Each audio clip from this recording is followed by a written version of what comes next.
Hi guys, it's Terry Vanover here. I'm a divorce strategist and admin of our group. And every Wednesday afternoon, I go live and I'm going to answer your questions here in the group. I apologize for being a little late today. I'm overbooking myself. And so thanks for your patience and your messages saying, where's the link? Where's the link? I just go live right here in the group. So there's no link for this like there are for the workshop. So I'm glad to have you here. I'm a divorce strategist. I help you come through divorce without being legally, financially, and emotionally devastated. But even more importantly, I help you to heal from a toxic relationship so that you're going to come out of divorce even better than you went into your marriage. So that is really my goal for you. So I've got a few questions here. I'd love it if you post some more questions and I'll answer them as best as I can. Someone asked about mediation, what to expect in mediation. So one of the great things about mediation is that it's less costly than divorce, or it can be. If you can negotiate some things out, you can avoid court fees and trial fees and things like that. So mediation can be a really great option during divorce to work out some of the details. So before you go into mediation, what I want you to think about are writing down some of your negotiables, some things you're willing to give up, some things you're willing to compromise on, and how much you're willing to compromise on, your non-negotiables. And then go in being open, right? Just being open, willing to listen. You don't necessarily have to agree to anything right then and there. It can be a time for you to understand what the other party is thinking about, where they're coming from. Go in with an open mind and remember, you don't want to be reactive. You don't want to come off as unwilling to listen, unwilling to negotiate, because this is the divorce is really, here's the truth, divorce is really a lose-lose, and if you've got kids, lose situation. So you're gonna not get everything you want. And if you understand that part of this process is giving in, that will help make this process easier. So someone else asked, so feel free to, I'm not seeing any questions. So if you're typing in your questions, that would be great, because right now I'm not seeing any questions. So I'm gonna go over the ones that people posted earlier today. So I had a couple of questions on how to get over a relationship. A lot of the men that I see in the group, y'all are really struggling on getting over your marriages, and it's really difficult. So here's the truth. And I think men in particular struggle, and I'm not generalizing to every man, but in general, men tend to distract themselves from the pain. They throw themselves into work. And, and I've seen this in the group where I've had to counter what some of the men are saying, and men are saying, time heals all wounds, time heals all wounds. Just give it some time, brother, it'll get better. And I actually disagree with that. If you want to get over the relationship, you have to do the work and you have to dive into the pain. And it's not comfortable, it's not fun, but by going through the pain and getting to the root of the issues, you're really going to heal it. Because oftentimes, a lot of my clients come to me and hire me after not the divorce, but after subsequent relationships where they wake up and go, oh my God, I'm dating my ex-wife again and again and again, and it's taking a toll on me. And it's like, yep, until you heal that toxic relationship and you heal what caused you to get into those toxic relationships, you are doomed to repeat it, repeat it, repeat it. So you've got to go through the pain and you've got to face those issues. And oftentimes, what I see with people in my program is that there's a fear of rejection. They are rejected by their ex-wives. It goes back to their childhood where perhaps they felt rejected by a mom or a father. And this just resurfaces up all those deep unconscious feelings of unworthiness, of not feeling lovable, not feeling safe and secure. So all the divorce does is trigger all that stuff. A wife leaving them makes them feel rejected or abandoned. And so, in order to heal that, you really have to dive into it. And in my program, we dive into it and I give you specific exercises and meditations and reflections, journal activities to do so that you can heal not just being rejected by your wife, but feeling rejected from a parent. So, another person asked about how to overcome anxiety.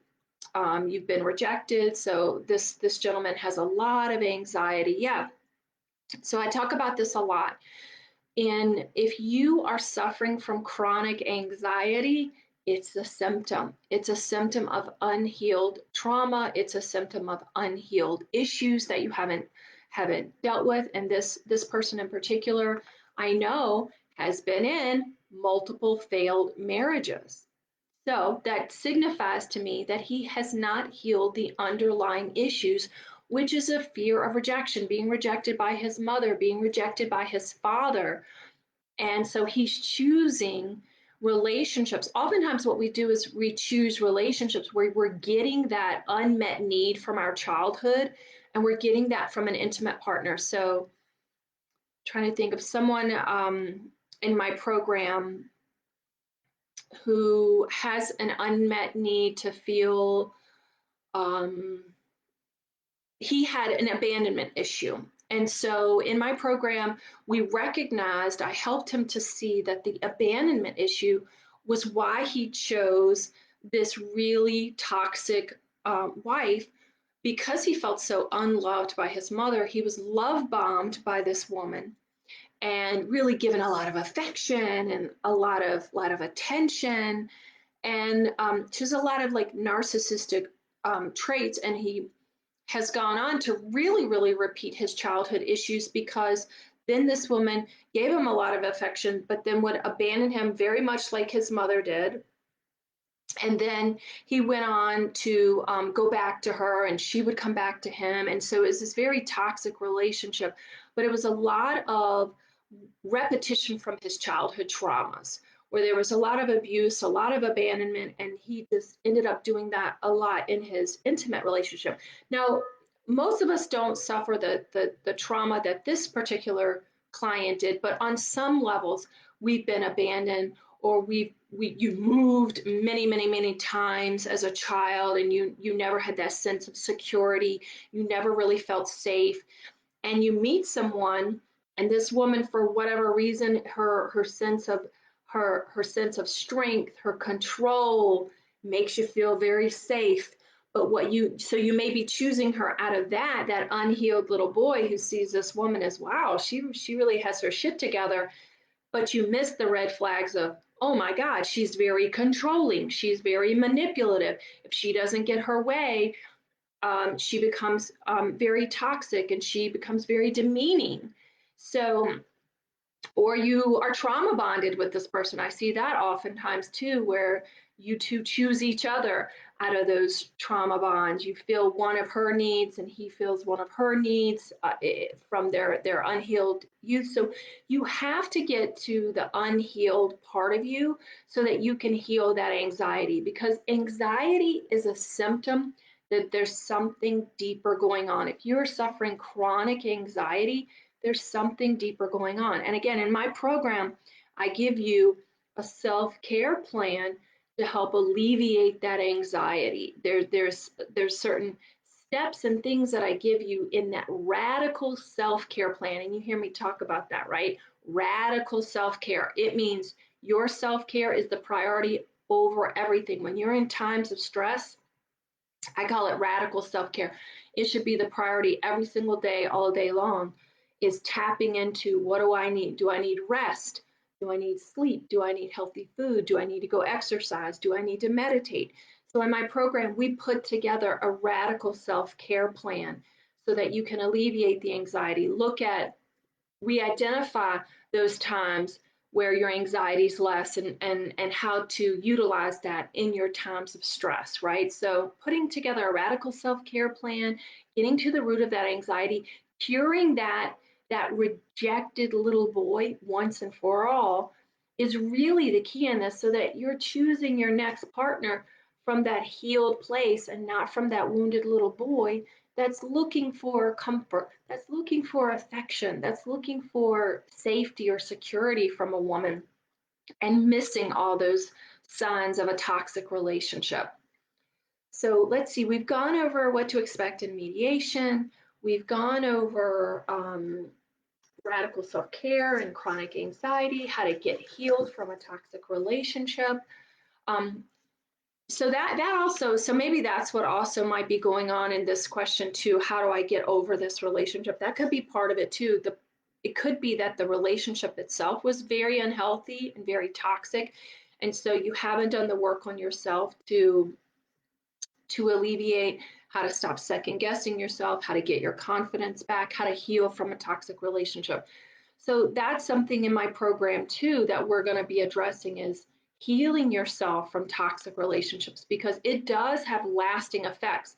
And here's the thing too, if you don't heal it in the beginning, you're going to end up right back in another toxic relationship with someone who's going to cause you to question yourself, not have healthy boundaries, and it just gets worse and worse and worse. And the more relationships and the longer you're in these toxic relationships, the longer it takes you to heal from those things.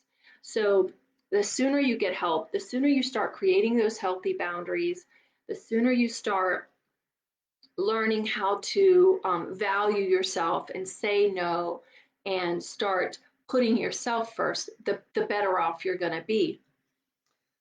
And okay, so the last question I got, because I'm not getting any questions. I hope that my computer's working, which would suck if I'm on here and I'm talking and y'all aren't telling me. You're not telling me like, hey, your thing's not working. That happens on my laptop, but the last 5 weeks or so, it's been going well. So I'm hoping that I'm doing okay. I'm looking at my phone just to make sure that we're good, I hope. How do I, so, okay, so I see this is very, very typical in men.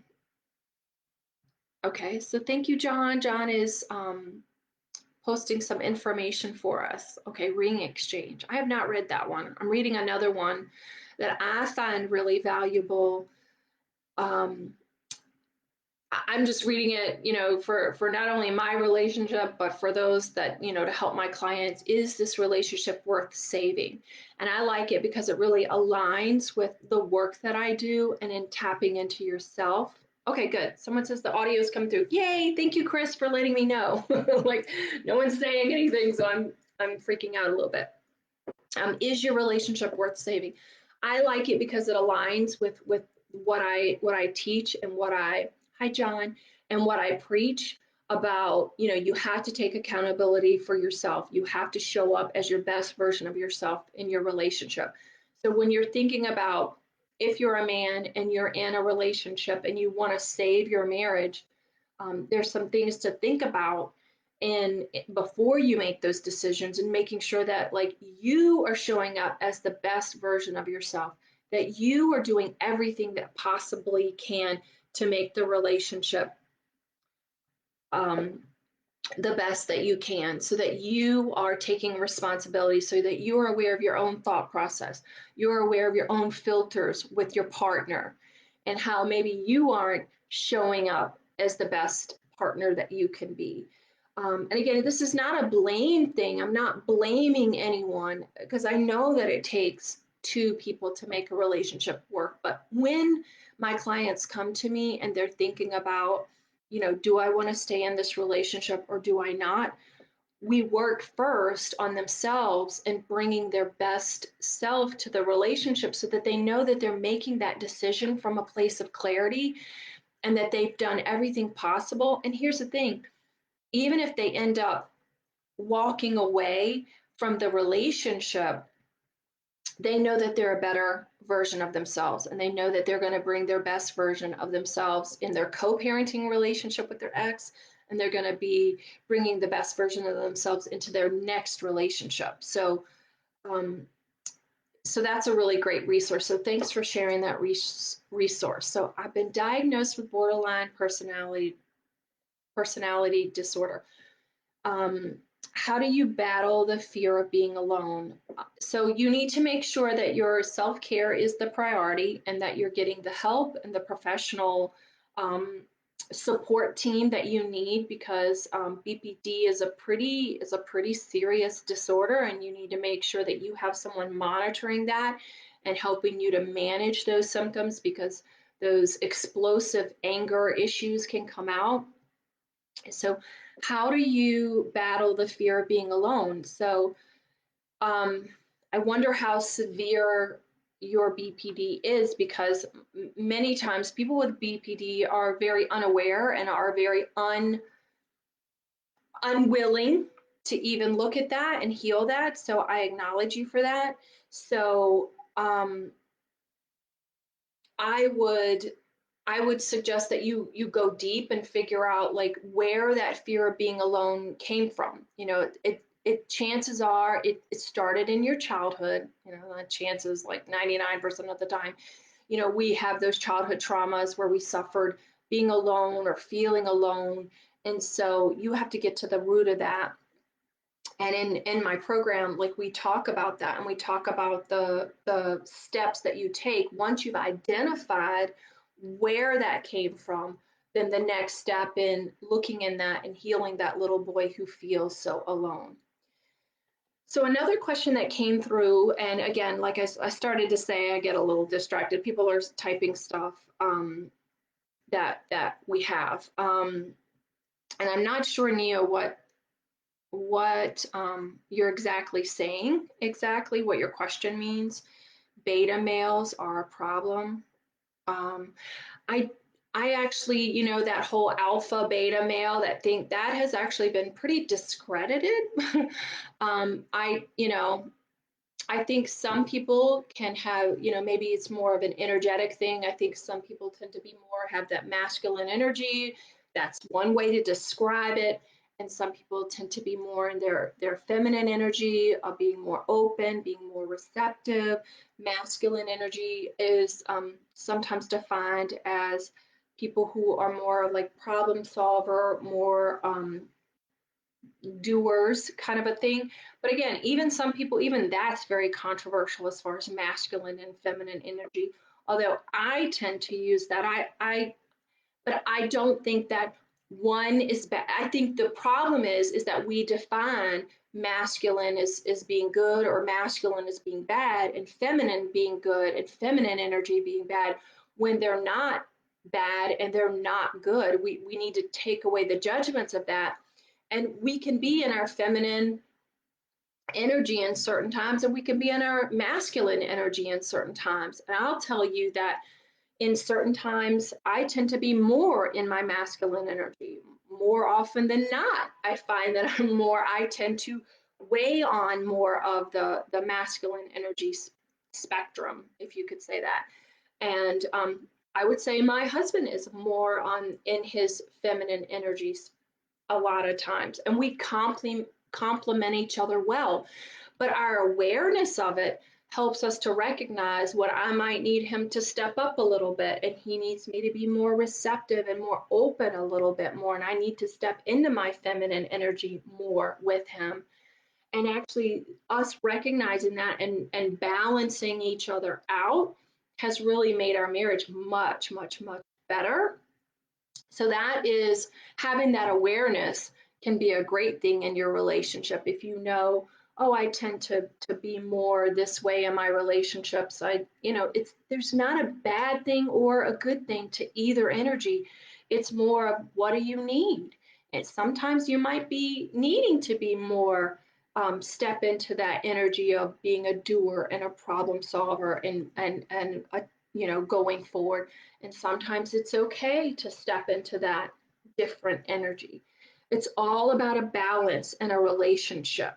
And I find that when one person can't flow into the other energy, that's where the struggle takes place. That's where the relationship struggles, when or you have two people that will not bend their energies, will not, you know, it's, you know, I think about a relationship, it's kind of like water. It has to ebb and flow. There has to be balance. And when things are out of balance or one person's not getting what they need, it throws off the relationship. So someone had asked about stress and anxiety at work. This gentleman cannot focus at work, and that's totally one of the top issues that men come to me for, is that they've lost their productivity at work. They've lost their ability to focus.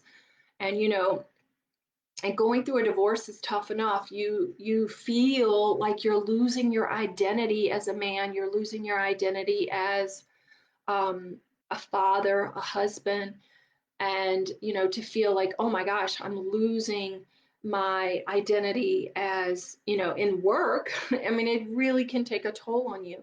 So in my program, we teach you that radical self-care plan. We teach you the steps that you need to know, the meditation that you need, the getting in touch with the mental, um, feeling mentally well, feeling physically well. All of those things play a part in getting your focus back at work.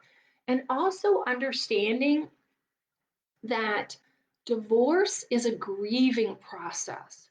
And I will tell you, I guarantee you, your peers at work are not telling you this. They're not validating this. And I think 99% of the people out in the population do not understand how much divorce is a grieving process. And here's the thing. I've had so many clients tell me that going through a divorce was way worse than like losing their mom, losing their dad, losing a loved one. It takes a toll on you, because it's not just the loss of the knowns, like the loss of your marriage, the loss of your home, the loss of time with your kids. I mean, that's stressful enough, but also it's the stress of the unknowns. When will I be able to see my kids again? How much time will I get to be with my kids? Where will I live after divorce? So the grief that you go through during divorce is tremendous. And I'm telling you, the population doesn't understand it. Your buddies at work don't understand it. Many people don't understand it. And particularly, and in addition, women in particular don't just lose all that stuff. For some reason, women tend to lose a lot of their friendships when they go through a divorce. So there's the loss of that, like your family and then friends. So the loss that you experience during divorce is tremendous. So just understand that. Give yourself some compassion and some grace why you might be unfocused on work. And I believe one of our members, John, I think he said, you know what, focus on what you can. Like you just might need to prioritize 2 or 3 things a day. And maybe you won't be as productive as you were, before the divorce, but it does get better, right? So have that radical self-care, put into place a plan for your physical well-being, your spiritual well-being, and your mental well-being, right? And focus on that. Put in a meditative practice, put in a workout practice every single day. And again, prioritize what you can get done. What are my top 3 things that I need to get accomplished today? And give yourself some grace, because this is a loss, right? And depression is one of the stages of grief. And so you're probably going through one of those stages, and it's probably affecting your thought process. Um, Oh, and not only that, but when you're going through divorce, there's a physical reason why you can't focus. You lose your memory, right? So we have like 4 areas of our brain, like how your emotional, some other areas of the brain, like I don't know.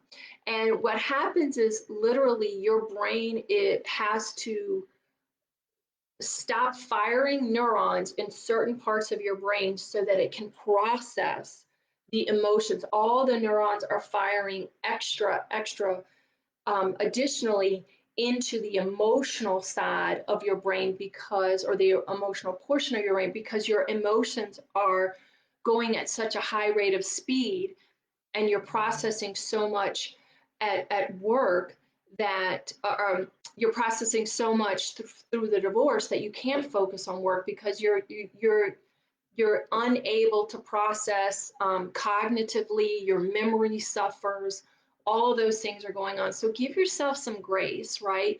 Because there is a physical reason why you're struggling to focus, and the stress is taking a toll, and your brain is trying to process all the emotions that you're going through right now, and that's okay.